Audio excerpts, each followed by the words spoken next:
Hello, folks. This is Santosh Shiva. Welcome to another episode of RunYogi Diaries. In this show, I bring you conversations with people on a journey of fitness and well-being. I hope they spark a new possibility for you, provide some tips, and perhaps some inspiration to perspire. My guest today is a young man on a mission, Kevin Hoegler. He reminds me of the coffee bean. Someone wise said, "You can be either a potato or a coffee bean. One cooks in hot water, the other spreads flavor." One of my favorite quotes recently. The young man gets diagnosed with multiple sclerosis at a young age and has taken upon himself to show the world that it doesn't have to shut you down and that you can still thrive. That's the mindset that makes a difference. We get to talk about MS itself and how it impacts his life, the changes he had to make to his lifestyle, the pivot into running, and finally, the amazing 100-mile ultramarathon he finished in 2020. Let's dig in. To get your latest updates on these amazing stories, please subscribe to the channel, like the videos, and leave your comments below. I'd love to hear back from you.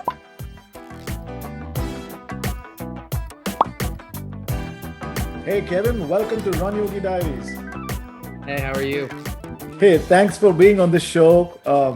I found you on YouTube actually. You're a fellow YouTuber, and I just found your story so moving and so inspiring, and thought we should talk about what you do, your encounter with MS, and how you're really working on being your best version of yourself through running.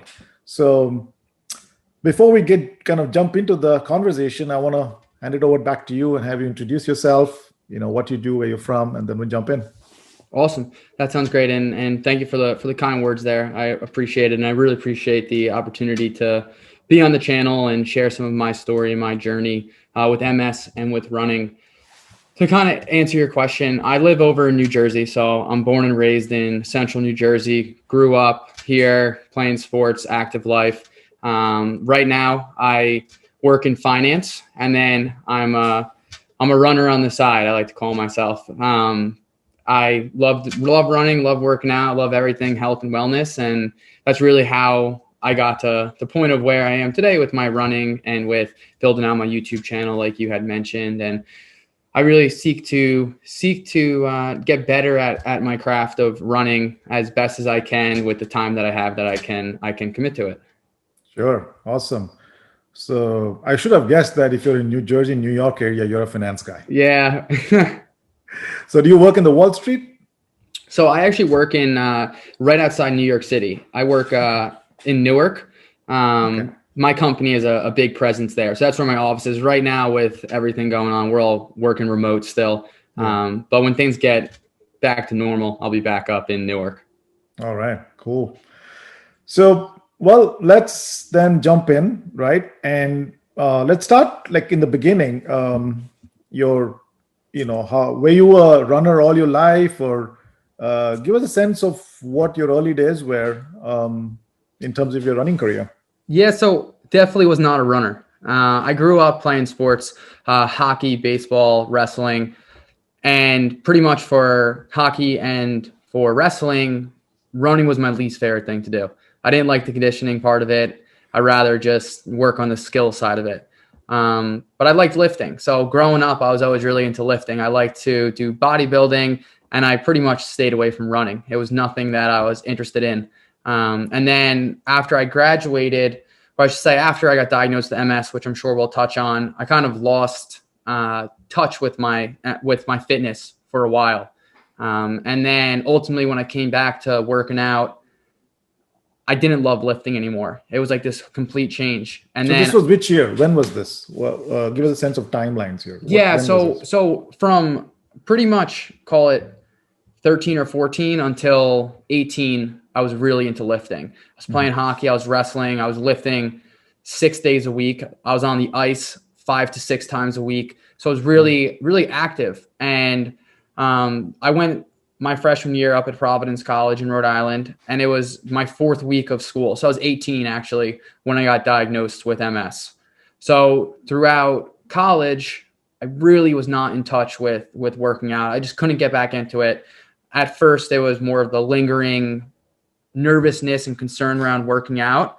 And actually, as crazy as it sounds, running was the last exercise that I did prior to getting diagnosed with MS. I was running and then I went numb from the waist down, and the rest is history.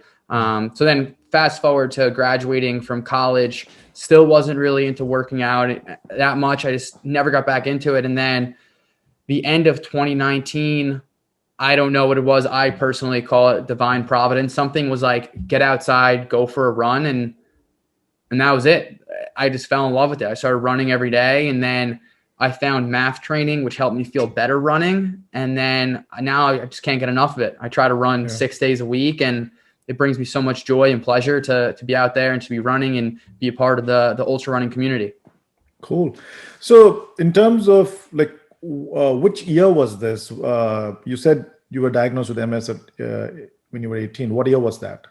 So that was 2013. Okay. So 2013, I was diagnosed in September. So actually September 30th, I was diagnosed in 2013. Okay. And tell us about that. Look, how was that for you? How did it impact your life? Yeah. So it was big impact where it was such a shock. So I was active my whole life. And then I actually started training harder when I got to college because I wanted to join the military when I was 18. I went to college and I wanted to join the military. So I thought to myself, I need to be running and doing a lot of push-ups, pull-ups, etc. in order to prepare myself to join the military. So when I got to my freshman year of college, it was the first time I was away from my family for a long period of time. I was studying finance, which I wasn't sure if that's what I wanted to do down the road in my life. And it was a really stressful time. And with MS, stress brings out your MS. And it's really interesting because it's assumed that me personally, I had MS probably since I was 14. I just didn't know. So with MS, you get like numbness and tingly. So imagine you were sitting on your leg on the couch watching TV, you got up, your leg felt funny because it fell asleep. That's kind of the feeling that you get with MS when you know that something isn't right. And it's that you have that feeling, but that feeling doesn't go away. It sticks around for a long period of time. It could be 3 weeks, 4 weeks. It could be months at a time. So I would, in high school, get these, now I know them as flare-ups. So I'd get these flare-ups where I'd get this numbness that would come and go periodically. But I never thought anything of it. I was playing hockey, wrestling. They're physical sports. You think, whatever. I just tough it out. It'll go away, and it would go away. So the final thing that was the straw that broke the camel's back, if you will, was I went numb from the waist down. So I couldn't feel anything. So kind of to put into preference so people understand what it was like, I would put shower flip-flops under my feet and I couldn't feel them. So I had no feeling from the waist down. I could still walk, but I couldn't feel anything. So I went to the hospital. I spent 3 days in the hospital, did all the tests that you would get, MRIs, blood work, spinal tap, and they basically pieced it together and said, you have multiple sclerosis. So basically I came out of the hospital as diagnosed with MS, went to a specialist in New Jersey, and he told me that I had MS and that the doctors up in Rhode Island did a good job of diagnosing me. So it actually ended up turning out that I had, most people that get diagnosed with MS, they might have 1, 2, maybe 3 lesions. For me, I had 30 lesions on my brain and 4 on my spine. So I had pretty developed MS by the time I was 18 because it ran rampant in my body without me knowing for 4 years prior to getting diagnosed. So it was a really big hit to my parents. It was a big hit to my family. My brother's a doctor, so when I got diagnosed, he wasn't a doctor just yet, but he was getting ready for medical school. It shocked him. So it really was like news that set everybody back pretty extreme. And it's kind of an old opinion on it, but a lot of the ideas around MS are ultimately down the road, you're not going to be living the life that you live today, to put it in the simplest terms. So it's scary because you're 18 and now you're being told that you have this diagnosis that who really knows what's going to happen. And for me, the first few months was really, really hard.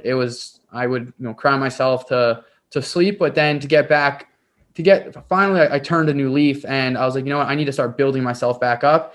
And I spent a lot of time watching YouTube videos about motivation and getting yourself back up and rolling. And so then I started getting more involved with MS. And it's a slogan that a lot of people in the MS community say is, MS doesn't have me, I have MS. And that's really the approach that I took. So it did change my life, but I look at it now and honestly, it changed my life forever. And I would say that looking back, I think it's a blessing in disguise, having had everything happen.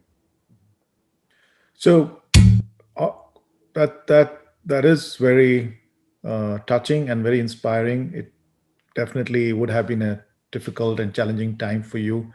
So when this happens, did the ability to feel come back slowly, or what happens after that? Yeah. So what happened for me was I basically had to do 5 days of steroids. So I had to go to the hospital for 5 days straight and get an IV for an hour and get medical steroids to basically reduce the inflammation in my body. So what happens with MS is it's an autoimmune disease. So your nervous system, your white blood cells attack your nerve cells because for some reason in a person's body with MS, your white blood cells identify your nerve cells as essentially something that's foreign in your body, and it goes and it attacks and eats away at the myelin sheath. And when you think about what myelin sheath does, that transfers electrical impulses from one nerve ending to the other. And when that gets disrupted, that's where you get the numbness, the tingliness, the loss of feeling, and for some people, ultimately the loss of mobility. So for me, when I first got diagnosed, it was I had to get 5 days of medical steroids and then wait it out. It was a waiting game. And when I first saw my MS doctor, he said to me, you might get full feeling back, you might not get full feeling back. It's just a waiting game. Fortunately, in my situation, it took about 5 months to get full feeling back in my legs. The last little bit was just in my right foot, and that ultimately came back fully. Great. So this happened in 2013, and you were in this process for the last till 2018, 2019. You were in this process of rebuilding yourself, treating yourself, getting those sensations back, right? Yeah. So the way it kind of went for me was I basically went through college after I got diagnosed. It took about 5 months. So after about the middle of my freshman year, my feeling came back, and then it started medication. So I went for 2.5 years. I'd come home every 28 days and get a 2.5-hour IV to suppress my immune system and stop my MS. So since my MS was so aggressive when I was diagnosed, they wanted to go with one of the most aggressive medications on the market. So they went with a medicine called Tysabri, and basically you get there, you go and they wait for you to arrive. You sit in a chair, they mix basically this medication, and then they give you an IV for an hour. Then you have to basically get a second IV of, I think it's saline, to make sure that everything got into your system fine. And then you have to wait a half an hour after that to make sure that you're fine to go leave the hospital. So it'd be basically I'd come home every 28 days on a Thursday night, and then I'd get an IV that next Friday morning. And then I would basically go home, sleep, and then catch the train back up to college. And I did that for the next 2.5 years. And then ultimately I had to change medications because I was basically considered at risk with the medication I was on to get some side effect that was really severe. So I switched medications. And fortunately for me, when I switched medications to, it's an oral medication now, that worked really well for me also. So throughout, the past 7 years that I've been officially diagnosed with MS, I've had what's called pseudo flare-ups. So if you're stressed out, or if you're tired, or maybe if you're feeling anxious, you might get a little bit of almost like a a relapse that's like a head fake. So it's like you'll get a relapse and it'll come back for, maybe 30 minutes, 40 minutes, an hour, and then it'll go away. So that's the extent of what I've experienced physically. Internally, I did get one new lesion on my brain over the last 7 years, which I can't complain about. But the biggest change I would say that has helped me is I started really caring about after I graduated college. So this was back in 2017. I started really caring about the food and what I was putting in my body. And then ultimately taking care of myself. I started looking at living with MS. I started trying to take a holistic approach to it rather than, here's the cards you're dealt, have this medicine, and then just see what happens. I really feel that if you take care of yourself through food and then also healthy activities, that you're going to be able to, be okay with MS and live a long, happy life doing what you love. So first off, Kevin, terrific. Want to acknowledge you. Something like this can break people, but you seem to have really pulled yourself together. You graduated. You're on a you have a job. You're working, and you're really taking care of yourself. So really acknowledge yourself. Thank you. Great inspiration for folks who deal with similar challenges, and you definitely set a great example. So question around, you talked about changing your nutrition. So what did you change? What's your nutrition strategy now? What kind of, talk to me about it. So when I graduated college, I was pretty much eating your typical college diet, fried food that was processed, ultimately drinking a lot, enjoying, your final year of college, if you will. And then when I graduated, I was overweight. So kind of to put into perspective, I was about 210 pounds. And then I basically started dating a girl. And when we started talking, she kind of said to me, you should really consider eating as a way to heal yourself. And I kind of thought to myself, like, I don't believe that. There's no way that's true. But I ultimately changed my diet. And at the time, what I did was I changed to eating mostly a plant-based diet. So this was back in the end of 2017. I changed to eating mostly plant-based diet, and I lost a lot of weight. However, after doing that for about a year and a half, I kind of shifted back to eating foods from animals, eating food outside of plant-based food. And for me, what my diet has morphed into that I think is the easiest and most simple way to look at health and wellness is I just focus on eating foods that aren't processed. I really try to limit anything that comes from a box. I try not to eat things that have numerous ingredients in it. If I do get something that's from a package or in a box, I make sure that, there's ingredients that I can pronounce all the words in it. I think now we live in a society where it's so easy just to grab stuff and, microwave it or put something in a pan really quick that we don't think twice about what we're actually putting in our body. So for me, I eat a lot of vegetables, fruit. I eat a lot of protein. So I'll eat eggs, I'll eat red meat, chicken. And I found that eating that way has really given me a lot of energy and it helps me maintain a lower body weight. So to even, go back to that point that I touched on, I weighed 100 or 210 pounds. Now I weigh like 170. So you're talking 40 pounds that I lost from just changing the way that I was dieting. And for me, that has really helped me. And then focusing on making sure that if I take any supplements, that those supplements are healthy and that are going to be not have a lot of additives, or I try to really read labels. That's ultimately what I do to make sure that the food is good for me. Great. Makes a lot of sense. And I kind of, that resonates with me because I went through a phase of experimenting with different, models of diets like keto, paleo, all of that. And I found that finally, like you said, I think you make a very, it's a common sense set of core principles that most of these methods talk about, right? Whether you talk about primal, it's eat natural, eat holistic, eat whole foods. Even if you're eating,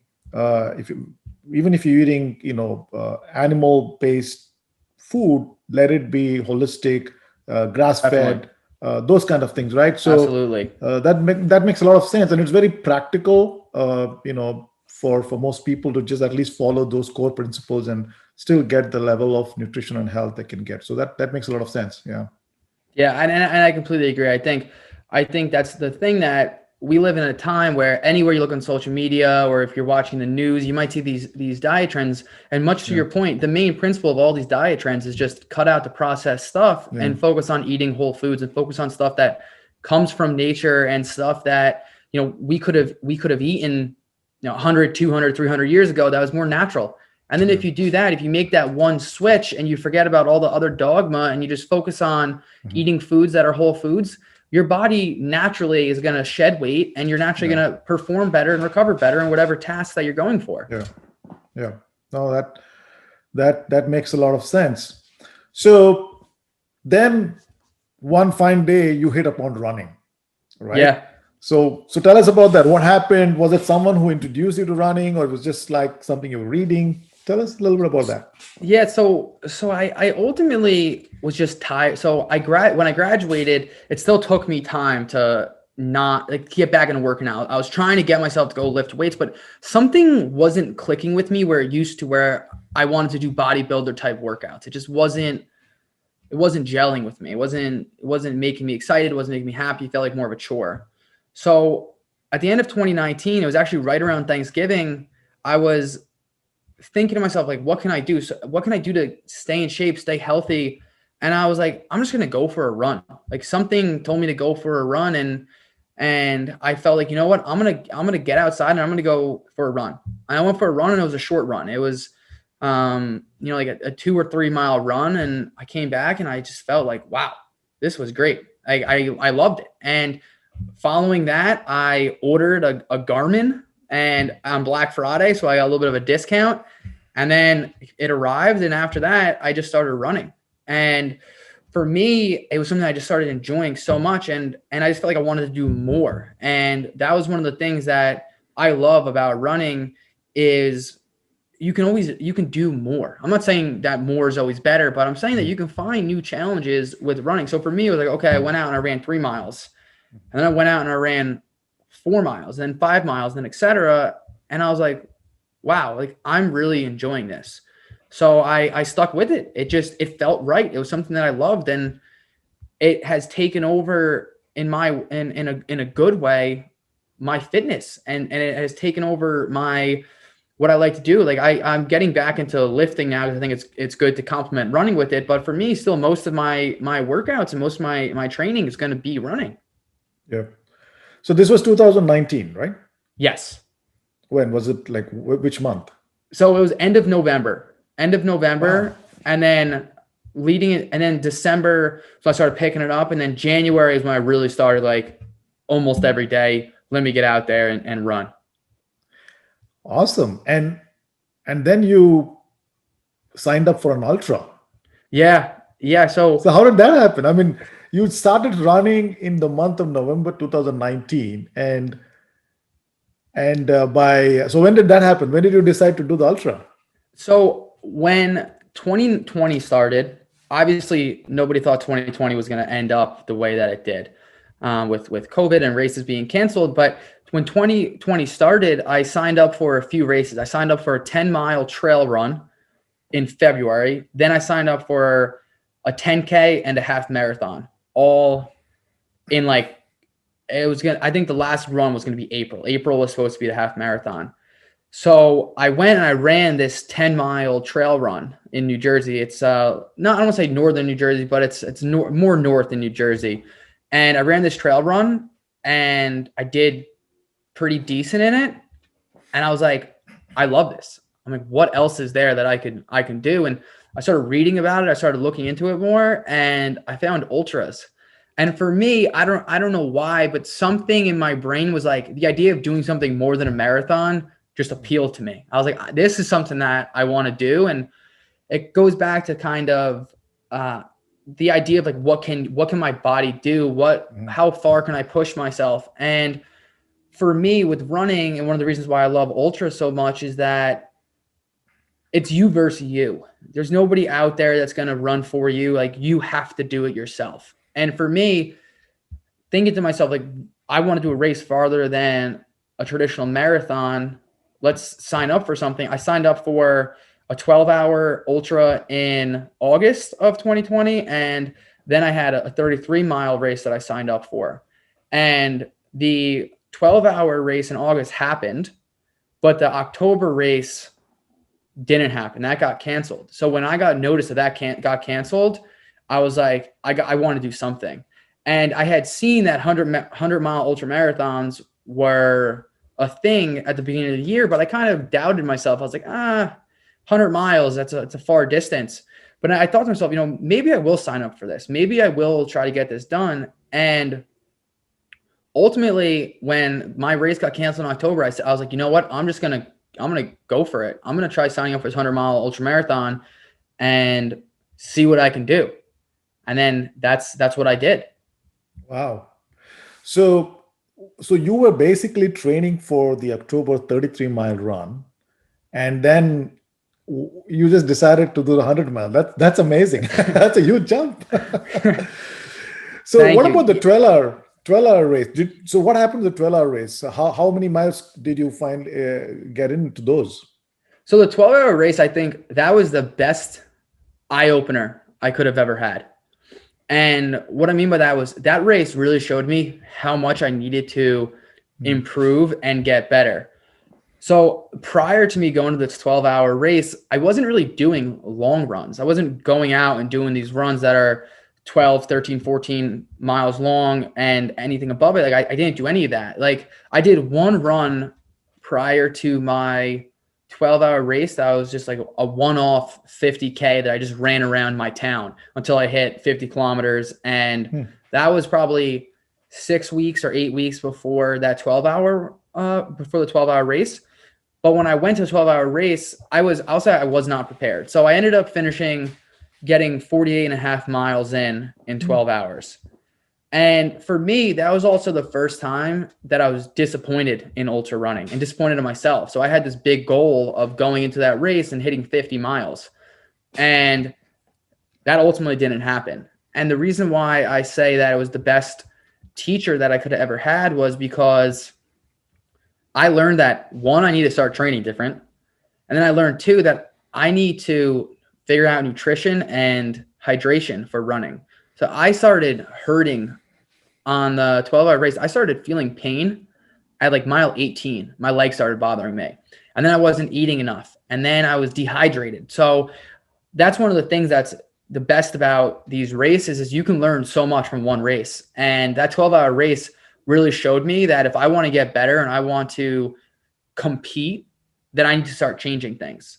So that race was great, and it was a great eye opener. And it was the first time that I really was engulfed in the ultra running community, and it was great to be a part of that. And that just made me fall more in love with doing these types of events.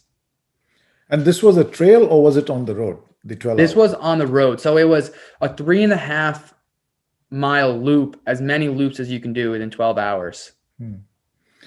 So that's quite amazing. I know you're disappointed that you couldn't do 50 miler, but hey, you did 48.5. That's, for someone who started running less than 9 months before that, man, you hit 48 miles. That's quite amazing. That's quite amazing.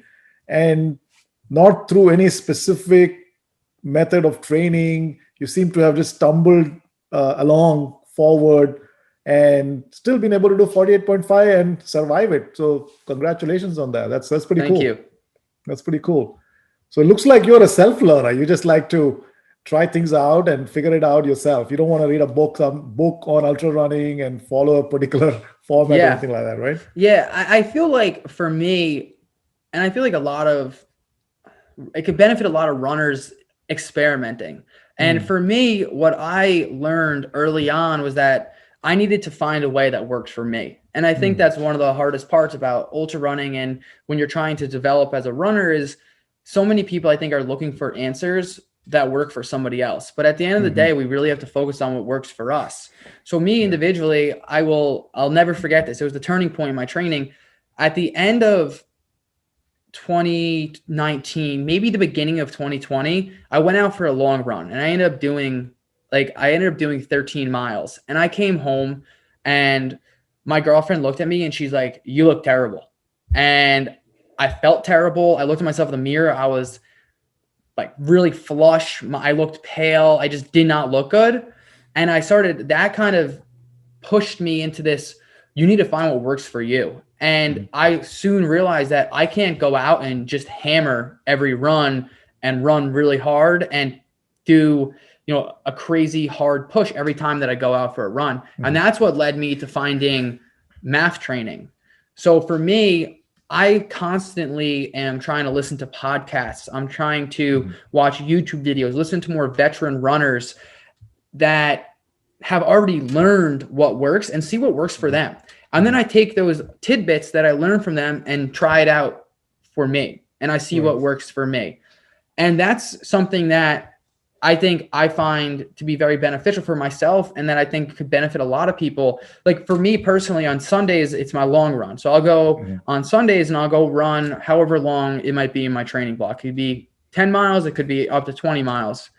One of my training partners that I work out with I run with often, he works out and runs completely different than I do. I follow heart rate training. I follow making sure that my heart rate stays low and following that. And he more so goes off of feel and what works for him. And he builds out a big workout plan. And for me, that doesn't work for me. And I think that's one of the things that a lot of us need to realize is that's okay. And as I went throughout 2020, it was constantly evolving. I've read different books. I've read Phil Maffetone's book on endurance training. I've read Mark Sisson's book on primal endurance. I read about half of Ben Greenfield's book on triathlon training. So there's different books that I've read that I try to put everything into my own personal training. Yeah. And then I test my own training. I think a lot of times I'm looking for confirmation bias, where it's like, oh, I want to make sure that things are like in agreement with me. Where like with low heart rate training, I never really train that often. Where I go out and I'll go for a run that's hard, I always have my watch face showing my heart rate. And sometimes I need to remind myself, let's take a step back and let's try doing something else for a day or two or a week and see how that works for me. Maybe there's something better out there. And that's kind of how I look at things. Like you said, I think we need to constantly evolve and constantly learn. And that's kind of my approach that I'm taking to running and taking to educating myself. Oh, absolutely. I think well said there, because I completely, agree, and that resonates with me because, whether it's diet or training strategies, there's a lot of content out there, but you have to try it and see if it works for you. And that's the best way to continue to keep it sustainable, because definitely something that's worked for someone else, you tried, it doesn't work for you, and then you can't give up on your commitment to stay on your training or your fitness. So that makes a lot of sense. Now, coming back to MAF itself, right? So talk a little bit about MAF itself. What are you doing? What is MAF? So spend a few minutes on that to give a sense of what appealed to you about it, So definitely. Yeah. So MAF training is essentially running by heart rate. So Phil Maffetone is essentially the founder of MAF training, and MAF stands for maximum aerobic function. And when you look at MAF training, what it really looks to do is it looks to help you develop your fat burning capabilities. So the theory behind it is that if you can keep your heart rate below a certain threshold, you're going to be getting better and more efficient at burning fat. So very simply put, it's it's 180 minus your age. So for me, it's 155. However, you can make adjustments to that number. So if you've been training for 5 years and have no injury, you can add 5. If you've been hurt, you subtract 5 or 10. If you're on medication, you subtract 10. So for me, initially I was running at 155, and then I bumped it down because I felt like because I'm on medication, then I'm going to bump it down to 145. So now I'll go out and I will run and try to keep my heart rate below 145. And over time, what you see is that you're going to get faster at that heart rate. So you can go run when you first start, it's going to be a hit to your ego. And I think that's something that's important to note if you're looking at doing low heart rate training, is that at first it's going to be challenging. You're going to have to basically probably go from doing, say, a 7-minute mile. You're probably going to have to drop that back to around a 9-minute 30-mile pace.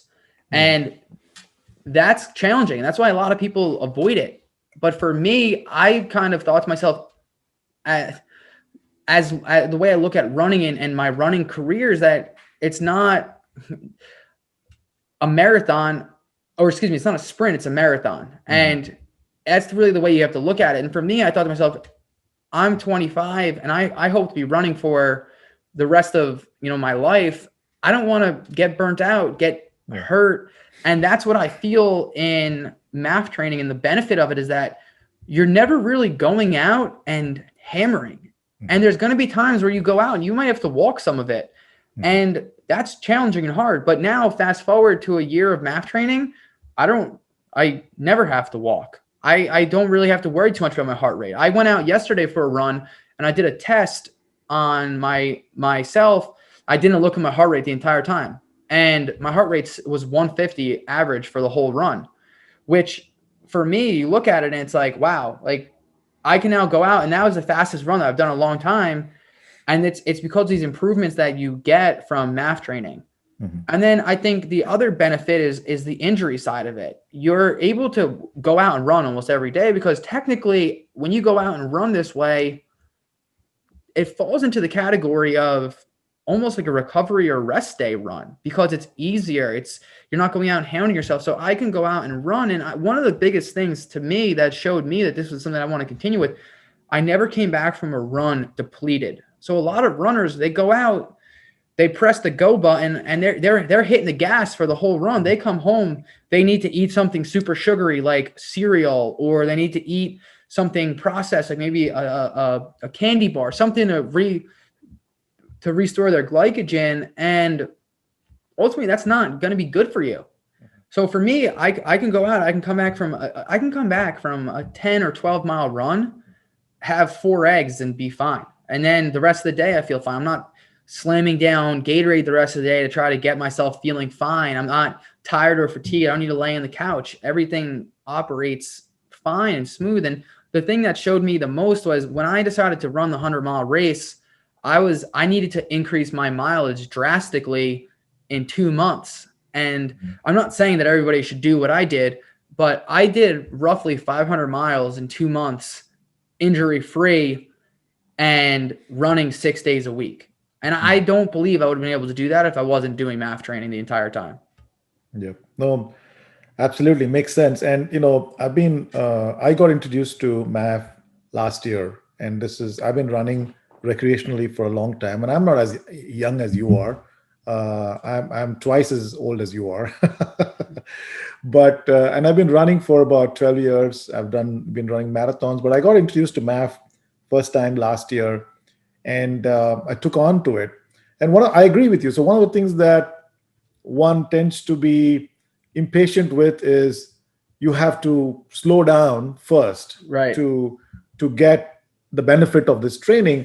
But I also found that this was a common sense approach to training, because it is building you up from grounds up. It's building, definitely, right? It's strengthening your musculature. It's strengthening your, your musculoskeletal system as much as absolutely it is building your aerobic base. And look, one is, if you're getting ready for a race, it's prepping you up for that race, so you can go out and perform in that race. Absolutely. Now, if you're not into, for some people who are not into racing, they just want to, hey, I just want to run 3 days a week and I want to just go run as fast as I can. Well, maybe it's not for them, right? Right. But if you're prepping for a 100-mile race or a marathon or any of those events, it makes sense to build your system up so that you are at your best version of yourself on that day. And that's what, in my personal view, this makes a lot of sense. I completely agree. Right. And it's very beneficial, because one of the things that I've realized is that when you train yourself this way, and to take one step back, that's really what these ultra marathons are. It's how fast and how efficiently can you operate at your aerobic base, because you're not going out. It's not a 1 mile race. It's not a 5K where you can go out and step on the gas and really run as fast as you can. This is an event that can be, from 31 miles up into 200 miles. These races, you have to really, your body has to be efficient at burning fat. And one of the things that I think is most important about MAF and heart rate training is that when you go do these races, you're going to be able to keep up with people that are burning mostly sugar as fuel and hitting gels left and right in order to make sure that they still have their fuel. And if you're more efficient at burning fat, you'll get to a point in the race where when you want to step on it and you want to pass somebody, you can surge and then settle back down into your aerobic zone in the race and be able to beat the person that you just passed, because you still have those glycogen stores pretty much in reserve because you haven't tapped into them as much. So I believe that MAF training really sets you up for success if you develop yourself well enough and stick with it, and you're patient and you're okay with going slower for a little bit of time. Yep, absolutely. All right, so let's fast forward the event itself, the D-Day, the 100 mile, right? Yeah. Talk to us about that. Which 100 mile did you do? Yeah, so I did what's called the Daytona 100. And it goes from Jacksonville, Florida to Daytona, Florida. And is this a road or a trail? So this was road. So this was a flat point-to-point race. So I flew down. It started on Friday, or excuse me, it started on Saturday. I flew down on Thursday night. So I flew down Thursday night. My brother came with me as my crew. And then Friday was all the pre-race stuff. We had a pre-race shakeout run. And then we had a pre-race meeting, your packet pickup, all that good stuff. And then it started Saturday morning, and the race itself was awesome. It was great. We started, in the dark, 6 a.m. on Saturday morning. And then ultimately I ended up finishing the race on Sunday morning at a little before 6. So I actually ended up finishing the race in 23 hours and 26 minutes. And the race taught me so much about racing and myself. And once again, kind of what I said before, it was like the amazing teacher, because now I know what I need to do going forward. And when I started that race, I went out really slow, which is what I wanted to do. And it was funny because I did a ton of training runs leading up to the race. I never had any issue with my cell phone in my pack or in my pocket. For this race, my initial plan to start was skip the first aid station at mile 10 and meet my brother at mile 22, where the second aid station was. And the way this race was set up, it was a mini aid station every other aid station. So it was when you hit 5 miles, there's a mini aid station, then 10 miles, there was an aid station, 15, there was a mini, 20, there was the big one, etc., so on. So I was going to skip until the second major aid station. My brother ended up driving up and to cheer me on was on the side of the road around the aid station at mile 15. And I looked at my phone. My phone was completely shut off and fried. It wasn't working. So right when the race started, we pretty much hit a wall where it was going to get a little bit harder not having my phone to contact him, to let him know where I was at, to let him know what was going on. But that ended up being okay because we pretty much had a game plan of where we were going to meet each other and how we were going to go about doing it. So my game plan then switched to, okay, pretty much let's just check in at every aid station. And if I needed to stop, I stopped and refueled. And if I didn't need to, I just continued on. And then I'd say, okay, let's keep going. I'll see you at the next one. And that's kind of the strategy that I went with. On the race day, I couldn't believe it, but when I was running, I made the mistake of, and I don't know just yet what the mistake was. It was either I think it was a combination of not eating enough and actually taking in too much salt. Because around mile 30, 35, I started bonking and hitting a wall really hard. I was dizzy. I was not feeling it, and my feet were killing me. I started to walk slightly mile 35. I got into the aid station, saw my brother, and he's like, your pace is slowing. Well, you need to eat more food. So I ultimately ate more food, and I had a coffee with sugar in it, and that got me back. My feet pain went away. My dizziness went away, and I was able to run more. And I ran pretty much through mile probably 65. And then at 70 was when it started hurting me. And the stretch from 65 to call it 90, called 85, 65 to 85 was on this pitch black street. You saw nothing but stars. There was no lights. You were on the sidewalk. And it was like, that was probably the hardest part of the race because you're not near anybody. At this point, you're far enough spread apart from other runners that you're not seeing anybody. So it's you in the open road, and it's getting cold. Down in Florida, I know a lot of people probably don't think it gets cold, but at that point, I was bundled up. I had a pullover hoodie on me, a running hoodie. I had it basically up my face, and then I had my headlamp on and gloves. And those were probably the hardest parts because you're trying to push. By that point, your body's like, what are you doing? And I just kept the same plan of, all right, just get to the next aid station, fuel up, and keep going. And there were times where I had to walk. And what happened was I actually got into aid station 80, and in my brain, I thought to myself, I could still finish this race. I was walking a little bit, and I was like, okay, I can do a walk and then a shuffle and maybe try to jog, and I could still make it under 24 hours. I got to an aid station, and my brother said to me, he was like, your pace is way too slow. He's like, you need to pick it up or else you're not going to finish in under 24 hours. Mm. And he basically gave me 2 Tylenol. I changed my shoes, and then I got this second wind out of nowhere, and I ran 10 miles straight to mile 90, which was crazy. I don't know where that second wind came from, but I got it and I was able to run. And then ultimately I met with my brother at mile 93. He parked on the side of the road because it was right near where we finished. And then the way the race ended was you ran down 3.5 miles, and then you ran on the beach 3.5 miles to the finish line. So we ran that last part together. The first 3.5 were rough. I was in bad shape. I was trying to do my best speed walk at that point, which was not really a speed walk, it was more of a very slow walk. And then once we hit the beach, I committed to myself, you got to run the rest in. So we jogged the last 3.5 into the race and ultimately finished it up. Awesome. Congratulations. That's awesome. So does all the race run through state freeways, or is it mostly residential areas? Or so the whole run was down A1A, which is basically a main road going from Jacksonville straight down to Daytona. There was, I think, 1 turn on the entire course, and it was 1 turn and then you just straight again. So it was a simple route, and that's kind of the way that I looked at it, was that I wanted to do a first 100-miler on a relatively simple course. I didn't want to necessarily have to go out there for my first 100-miler and have to think to myself, all right, I got to make all these turns and know where I'm at and what I'm doing. I just wanted to go just point to point and like go that way and hope for the best.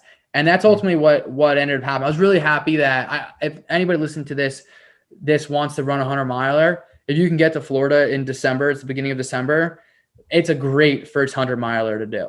And the community is great. I know when I was running and I wasn't at first meeting with my brother, and I thought this was really special. And this is one of the things that I think is remarkable about the ultra community. It's how nice everybody is. When I first was running and I was skipping aid stations, this one woman asked me 2 or 3 times if I was okay or if I needed anything, which I thought was great. So I really think the community that goes to that race is great. And I think it's a great first race for anybody that's looking to try to do a 100-miler. Yeah, no, absolutely. That makes sense. And do you have people cheering on, or does it run through any towns, or is it just, what about the scenery? What kind of? The scenery was great. So it went down through a few different parts of Florida that were popular. So I'm going to mess up the way to pronounce this, but went through like Ponte Verde or Vedra. I'm mispronouncing it. Then it went through St. Augustine, which was awesome. That was like a town. And then it continued through the city of Daytona at night. So you had, there were, granted with COVID, it wasn't as populated as I imagine it usually is, but you had all the bars, you had the nightlife down, you're running through Daytona. So the scenery was great. There was a block of about 30 miles that there was nothing. It was pitch black. You heard the waves crashing on the beach, and you had the stars above you, and it was just full speed ahead. And that was probably the most difficult part. But other than that, the scenery was gorgeous. Awesome. Terrific. Great. That's amazing. That's amazing. I mean, I can almost imagine you running through, and it sounds like something that, like you said, is a great 100 miler for someone who wants to do it first time, right? Because for me, whenever I think of a ultra, it always a trail race, right? Right. Yeah. Because majority of them, the 50Ks, 50 milers, and the 100 milers and above, they're all in the trails. Very different, character to those races. But what you're describing is like an expanded marathon, because I've run a lot of marathons. Right. It seems like running 4 marathons kind of thing, right? Yeah, absolutely. And so yeah, that is very very nice. Look, awesome. So what's next for you? What's 2021 look like?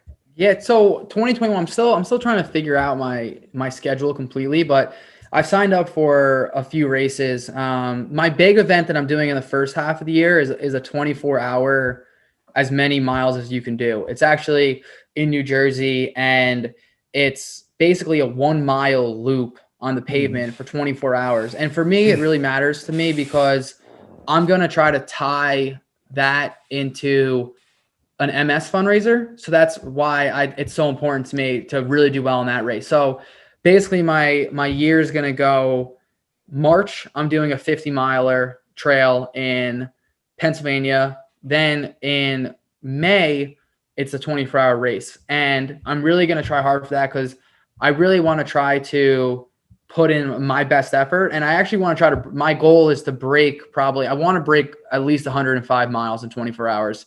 That's ultimately going to be my goal. And I know it's going to be really challenging, but that's going to be the big race that I'm looking forward to for the first half of the year. The second half of the year, I'm still trying to plan out, but I'm going to return for the August 12-hour one where I did the 48.5 miles. I loved the community there. Actually, the race director works closely with an MS-related nonprofit. So okay. I definitely want to go back to the 12-hour one. And there's a few runners there that I still speak to since the race. And I would love to go back and be with them. I signed up for a 50K up in Maine in September. And then October, there's the rollover 50K from this year that got canceled. And then I'm looking for December. There's a couple things up in the air that I'm thinking about doing. Right now, I'm between either doing another 100-miler or I've been really intrigued at doing like a last man standing event. So one of those events that it's like on the hour, every hour you go and you run either there are two different versions that I saw. One is you go and you run the 4.1667 loop on the hour, every hour. And the other one I saw was 5-mile loop. And for me, I think that's what I'm going to ultimately want to sign up for because I think it's so differentiated. And I think that there's a lot of strategy and a lot of grit that goes into it. And I really feel that that's something that I want to test out this year I'm not sure if you followed it at all or if any of the viewers did, but this year, Courtney Dahlwalter ended up winning the Big's Backyard last man standing event. And that was awesome. I was following along on that. And just to see how much grit and how much they put into this run, that's the second big event that I'm really looking forward to in 2021, because I think it's a really good event to be like, what can I do? And it's a differentiated strategy where it's like, how do you pace yourself to not go out and burn out and run too hard for the first 10 hours? Because it's going to get hard after, say, 10 hours or 12 hours. When you hit that 50-mile mark, it's a whole different ballgame, because now your 5 miles might go from taking you 30 minutes or 35 minutes to 45. Now, how do you maintain that pace of the slower pace to get in time, refuel up, get back to that start line? So that's my other big one that I'm really thinking about recently. Yeah, amazing. I did follow. There were two this year, right? There was one earlier in the year, the Backyard Ultra. There's a guy by the name Mike Wardian who won that, and I was following that one. I mean, he was running. The guy was running just in front of his house on his street, and you could watch it on Facebook, I think, on YouTube. Wow. And there was someone else who was running in his living room. Really? Yeah, just running those 4 miles in his living room and then coming back and checking in. I was like, man, it's a huge test of your mental capability, Yeah. because it's almost like, there is monks that you read about in Japan and many other places of the world, but in Japan specifically, where there's a monastery where these monks go on this 1,000-day runs in the forest, and it's a part of their induction into the monkhood. Wow. It's like, man, this is crazy. just like that. Like, Yeah. wow. Awesome. So hey, good luck with all of that. Thank you. It's so great to see you have a plan for 2021. Would love to see you thrive, get great at this, and keep getting better and continue to be the inspiration that you are. And so hey, all the best. I have a last segment of the conversation, and I'm going to we'll do a quick rapid fire round of questions. It's just for fun, and this is all related to running, so I won't ask you many personal questions. Don't worry about that. I won't ask you who's your favorite girlfriend. Okay. I'm not getting into trouble. So what's your favorite shoe? So I just got the A6 Glide Rides. So I love them. I think they're great. Okay. Awesome. Cool. And what's your favorite after race binge? Probably Skittles. Skittles. Wow. If the folks who make Skittles are listening to this, they're going to be very happy. Like, hey, they're an ultra runner who loves Skittles. Awesome. What's your most memorable run so far? I would say the 100. The 100 miler. I think the 100 miler. It just, for me, it was finishing that was just something that honestly I was dreaming of, and it was beautiful. Like finishing that and to be there with my brother, definitely the most special one. Cool.